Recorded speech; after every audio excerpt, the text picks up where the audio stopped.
नमस्कार। आज हम बात करेंगे पाठ संख्या 7, क्या निराश हुआ जाए। यह एक निबंध विधा है। इस निबंध के लेखक श्री हजारी प्रसाद जी द्विवेदी है। इन्होंने अपने इस निबंध के माध्यम से हमें संदेश दिया है कि समाज में, देश में उपजी सामाजिक बुराइयों के साथ साथ अच्छाइयाँ भी है। लेखक कहते हैं कि समाचार पत्रों को पढ़कर लगता है सच्चाई और ईमानदारी खत्म हो गई है। आज आदमी गुणी कम और दोषी अधिक दिख रहा है। आज लोगों की सच्चाई से आस्था डिगने लगी है।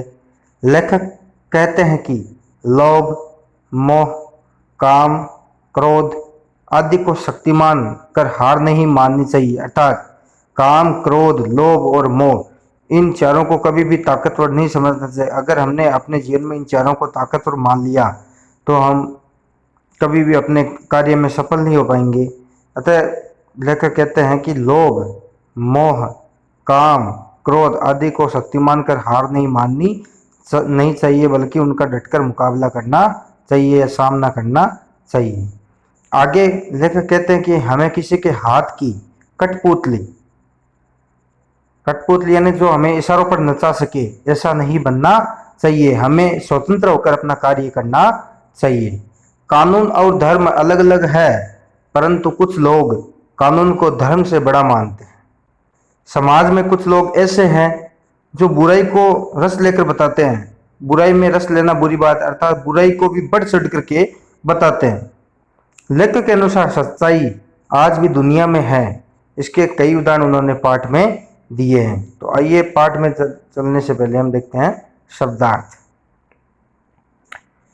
ठगी, चालबाजी, धोखाधड़ी, तस्करी, चोरी से सीमा पार माल ले जाने की क्रिया, यानी छुप करके माल को बेचना, उसकी तस्करी करना, सीमा पार माल को बेचना, सीमा पार से माल को लाना।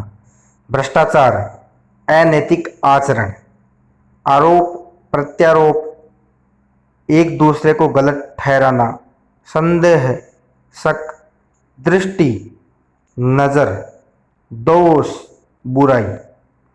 ये पहले पैराग्राफ के शब्दार्थ हैं जो काम आएंगे। क्या निराश हुआ जाए। अब लेखक ने पाठ के माध्यम से क्या बात बताई है वो हम देखेंगे। लेखक कहते हैं कि मेरा मन कभी कभी बैठ जाता है। समाचार पत्रों में ठगी, डकैती, चोरी, तस्करी और भ्रष्टाचार के समाचार भरे रहते हैं। आरोप प्रत्यारोप का कुछ ऐसा वातावरण बन गया है कि लगता है देश में कोई ईमानदार आदमी ही नहीं रह गया हो।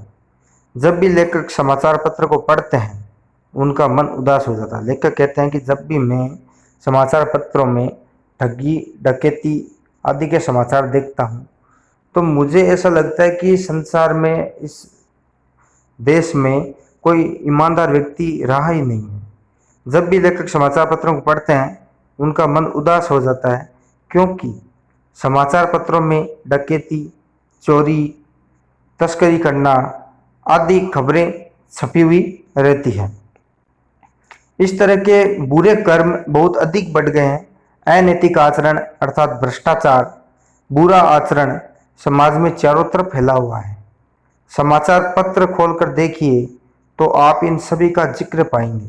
जब भी हम समाचार पत्र पढ़ते हैं तो हमें ज़्यादातर जो खबरें होती है वह इसी प्रकार की मिलती है कि आज फला ऑफिस में बाबू अधिकारी रिश्वत लेते पकड़ा गया, आज फला गांव में चोरी की वारदात हुई, आज फला गांव में ऐसा हुआ। तो इस प्रकार के मतलब बुराई से संबंधित घटनाएं ज़्यादा लिखी हुई होती हैं। समाचार पत्र खोलकर देखते हैं तो हम इनका जिक्र पाएंगे।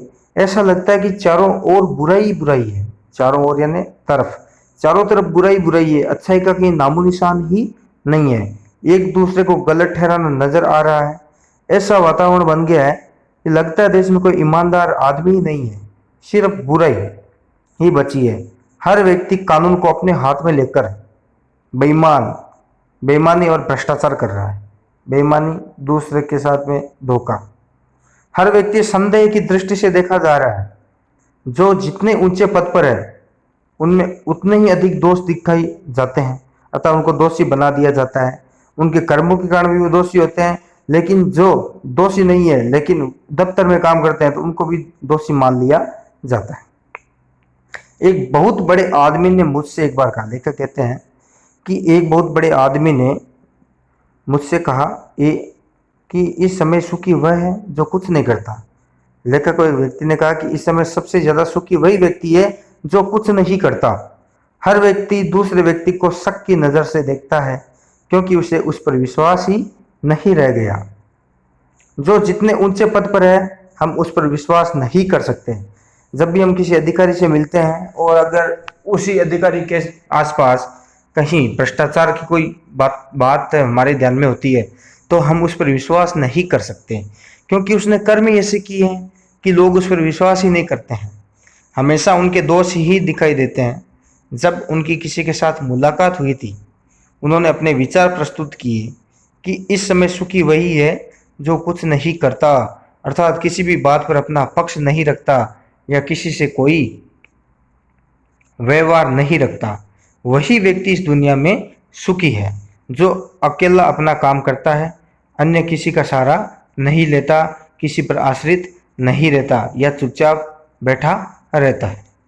जो कुछ भी करेगा उसमें लोग दोष खोजने लगेंगे, उसके सारे गुण भुला दिए जाएंगे। कहने का मतलब यही है कि अगर आदमी अच्छाई पर भी चलता है और अगर उसमें एक भी बुराई आ जाए तो लोग उसकी अच्छाई को, उसके गुणों को भुला देंगे, बल्कि उसके बार बार उसके दोषों को ही प्रत्यारोप करेंगे, उसके दोषों को ही देखेंगे। दोषों को बढ़ चढ़ कर दिखाया जाने लगेगा।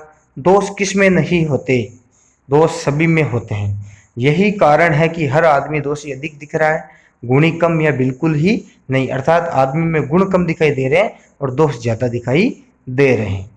इस पाठ का प्रथम पैराग्राफ है वो पूरा हुआ। इस प्रथम पैराग्राफ से 3 सवाल बनते हैं जो हम देखेंगे।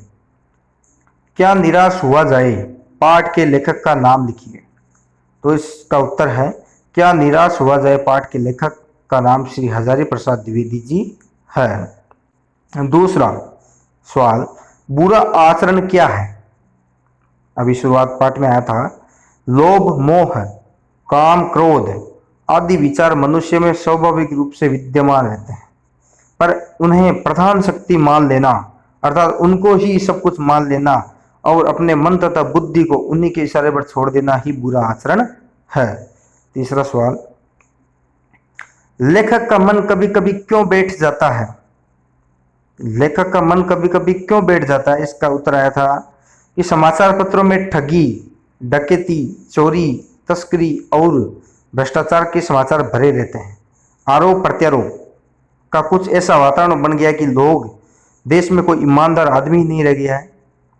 हर व्यक्ति संदेह की दृष्टि से देखा जा रहा है। जो जितने ऊंचे पद पर है उनमें उतने ही अधिक दोष दिखाए जाते हैं। इस कारण से लेखक का मन बैठ जाता है। ये आज इस पाठ का प्रथम भाग पूरा हुआ। अगली ऑनलाइन कक्षा में हम द्वितीय भाग पढ़ेंगे। तब तक के लिए धन्यवाद।